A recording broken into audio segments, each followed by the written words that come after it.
আমি আজকে আপনাদের পটল ভাজি দেখাবো। দেখেন, পটল খোলা একটু রাখি নাই, সিলে এরকমভাবে কুচিয়ে নিয়েছি। চুলায় ভাজির কড়াই দিলাম।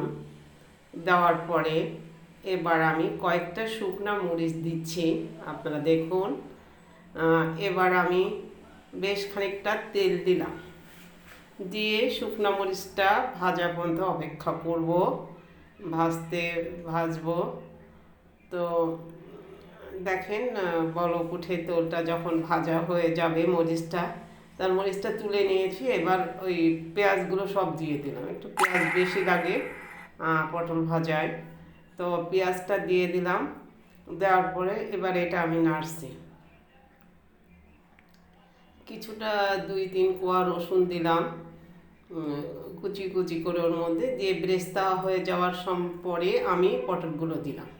দেখতে পাচ্ছেন পেঁয়াজ রসুনের পরিমাণটা, পটলটা দিয়ে দিলাম।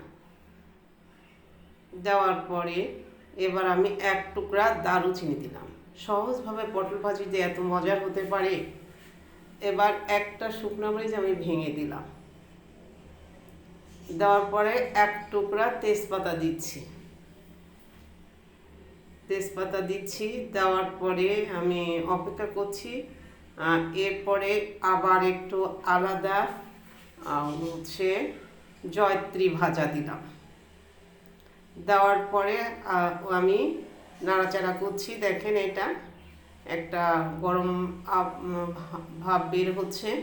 এবার আমি যেহেতু কাঁচামরিচ দিব না, শুকনো মরিচ আর একটু গুঁড়া দিলাম, একটু লবণ দিলাম, একটু হলুদ দিব,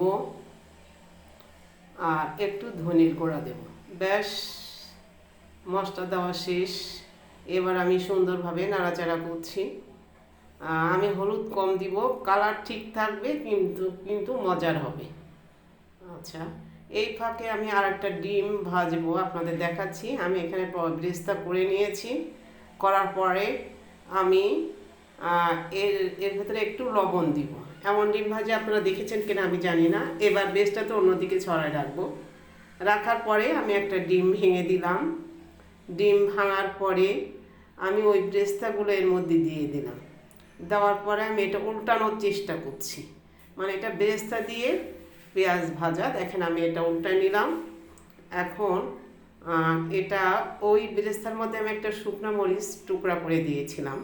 কাঁচা মরিচ দেই না, গুঁড়োও দেই না। আপনারা এই ডিম ভাজিটা খেয়ে দেখেন। সাথে এই যে দেখেন পটল ভাজা হয়ে গেল।